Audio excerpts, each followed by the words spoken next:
नमस्ते। स्टार्ट करते हैं नेटवर्क टेक्नोलॉजी से। तो नेटवर्क टेक्नोलॉजी का भी रिसेंटली आईपीओ आया था एक आध हफ्ते पहले, तो उसका आज रिजल्ट आया, तो उसको डिस्कस करते हैं और देखते हैं कि ये शेयर परचेज करने लायक अभी है या फिर नहीं।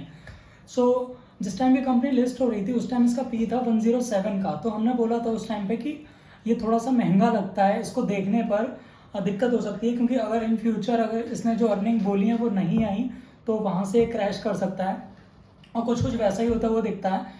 आईपीओ में 107 का भी इन लोगों ने मांगा था, जिसमें ये सब्सक्राइब हो गया था, और जब ये मार्केट में लिस्ट हुआ तो 500 रुपये का रेट था जिस टाइम आईपीओ में आया था। जब ये लिस्ट हुआ 800-900 रुपये का हो गया था, तो उस टाइम 180-190 का पी बन गया था। बट अभी जो करंट मार्केट में प्राइस चल रहा था वो उसमें बन रहा था 168 का पी, 168 का पी, जो कि आज 2.5% और क्रैश हो गया है, तो लगभग 165-167 के आसपास का पी बनेगा। और इसमें बात करते हैं रिजल्ट की। तो रिजल्ट में अगर हम क्वार्टर ऑन क्वार्टर की बात करें, लास्ट क्वार्टर जून की और इस क्वार्टर की, तो प्रॉफिट में हमें डिक्लाइन दिखता है, सॉरी रेवेन्यू में हमें डिक्लाइन दिखता है 13-14% का। और अगर हम प्रॉफिट की बात करें तो प्रॉफिट में डिक्लाइन दिखता है 9% का। और अगर हम बात करें लास्ट अभी जो मार्च आया था उसके कंपैरिजन में जून के क्वार्टर की, तो जो रेवेन्यू का डिक्लाइन है वो है 50% के आसपास। जिस चीज़ को अभी बहुत ज़्यादा उसकी मार्केटिंग हो रही है, जिस वजह से शेयर क्रैश कर रहा है। और जो 13% लास्ट क्वार्टर का रेवेन्यू था, और क्रैश मतलब लास्ट क्वार्टर से क्रैश अभी 13% जो क्रैश हुआ है, उसकी वजह से जैसा हमने बात किया था कि जब हाई पी पे हम कोई शेयर ले लेते हैं और उसका रेवेन्यू क्रैश कर जाता है, तो जिस टाइम पे लिया था उस टाइम पे ये सोच के लिया था लोगों ने कि इसका जो रेवेन्यू और प्रॉफिट है वो जिस स्पीड से बढ़ रहा था, 40-50% का ग्रोथ दिख रहा था, तो वो ग्रोथ कंटिन्यू रहेगा और कंपनी की वैल्यू बहुत जल्दी बढ़ने वाली है। इस वजह से सब लोग चढ़ गए थे उस शेयर पर।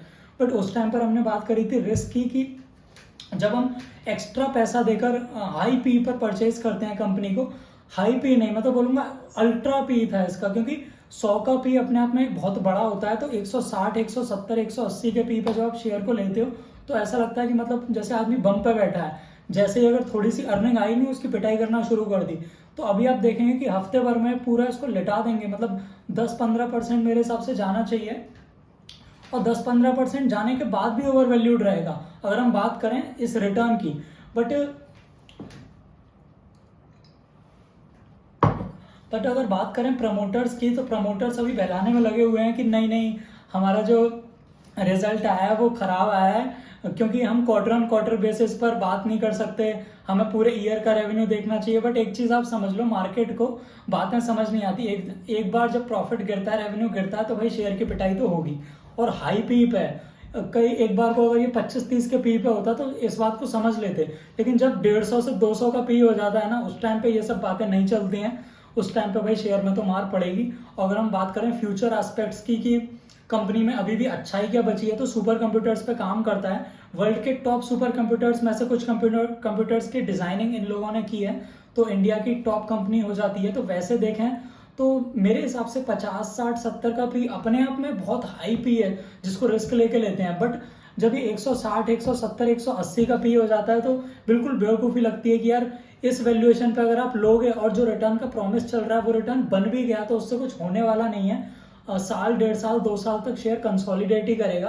तो आई थिंक ऐसे ओवर वैल्यूड शेयर से थोड़ा सा दूर रहना चाहिए, क्योंकि अगर इसका रिजल्ट अच्छा आया तो वो पी कंटिन्यू करेगा, या फिर थोड़ा बहुत बुल मार्केट में बढ़ जाए तो बढ़ जाए। लेकिन अगर इसका रिजल्ट खराब आया तो वो जितना गिर सकता है उतना बढ़ नहीं सकता। मतलब अगर आप बात करो गिरने की, तो अगर ये आधा हो जाएगा ना, 170 का आधा भी अगर हो जाएगा पी, उसके बाद भी ओवर वैल्यूड ही रहेगा, क्योंकि इसका पी उसी हिसाब से है जो मतलब बेतुका लगता है देखने में। तो वैसे देखना चाहिए। इसके अलावा अगर बात करें कि एक और कोई कंपनी अगर हमें समझनी हो, तो मेरे को एक कंपनी नज़र आई है, उसको देखते हैं। केसॉल्स लिमिटेड। केसॉल्स लिमिटेड 2014 की कंपनी है, एआई पे काम कर रही है, सुपर कंप्यूटर्स नहीं, क्लाउड कंप्यूटिंग पे काम कर रही है। सेल्स फोर्स एक कंपनी है, यूएस बेस्ड है, उसके साथ इसका पार्टनरशिप हुआ है। जिसमें क्या होता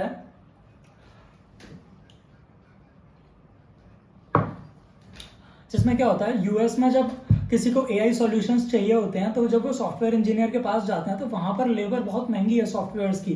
तो वो लोग क्या करते हैं, यहाँ से इंडिया से कंपनीज को देखते हैं, वो इन्हें सस्ती लेबर दिलवाता है, तो वहाँ के प्रोजेक्ट्स यहाँ देते हैं। तो सेल्स फोर्स के साथ टाई अप करने से क्या हुआ, इनको प्रोजेक्ट्स मिलना शुरू हो गए और सेल्स फोर्स को सस्ती लेबर मिलना शुरू हो गई। तो इसके बाद कंपनी ने बहुत अच्छा ग्रोथ दिखाया। अगर हम पास्ट ग्रोथ की बात करें तो 2 साल पहले 120% का ग्रोथ था, उसके बाद 70% का ग्रोथ था, उसके बाद अब देखा तो 60% का ग्रोथ था। तो हम एक चीज नोटिस कर पा रहे हैं के सॉल्स में, ईयर ऑन ईयर जैसे जैसे कंपनी बड़ी होती है ना, उस टाइम ग्रोथ धीमे धीमे थोड़ा सा कम होता है। जैसे आप देखेंगे TCS इन्फोसिस 10-15% के ग्रोथ पे ही वही वाह वाही होने लगती है कि यार पता नहीं क्या कर दिया।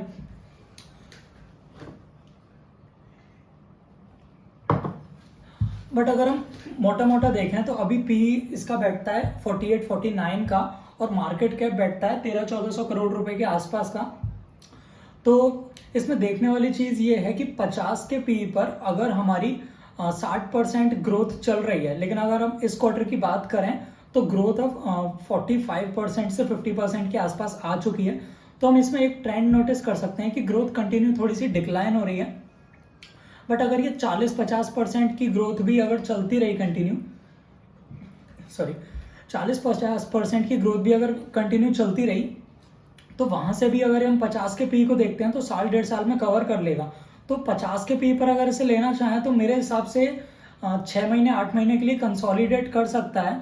उसके बाद मेरे को ऐसा लगता है कि मल्टी बैगर रिटर्न बना सकता है अगले 3 से 4 साल में। अगर आपका 3 से 4 साल का व्यू है जब भी आप इसको देखिए, क्योंकि अभी अगर हम बात करें पिछले 6 महीने में तो 400-500 रुपए से शेयर 1100-1200 रुपए का हुआ है। तो 2.5-3 गुने का रिटर्न ऑलरेडी बन चुका है। शेयर रॉकेट की तरह कभी नहीं चल सकता। अगर 2.5-3 गुना हुआ है तो वापस से थोड़ा कंसोलिडेट करेगा, या फिर जो प्राइस अभी 1100-1200 रुपए का बन गया है उसमें ही कुछ महीने निकाल देगा जब तक नया रिजल्ट नहीं आ जाता। और वो थोड़ा सा हेल्दी भी होता है। कंटिन्यू जब शेयर एकदम से बढ़ता चला जाता है तो उसके बाद वो क्रैश जब करता है तब भी वो एकदम से ही करता है, वो वहां पर रुकता नहीं है।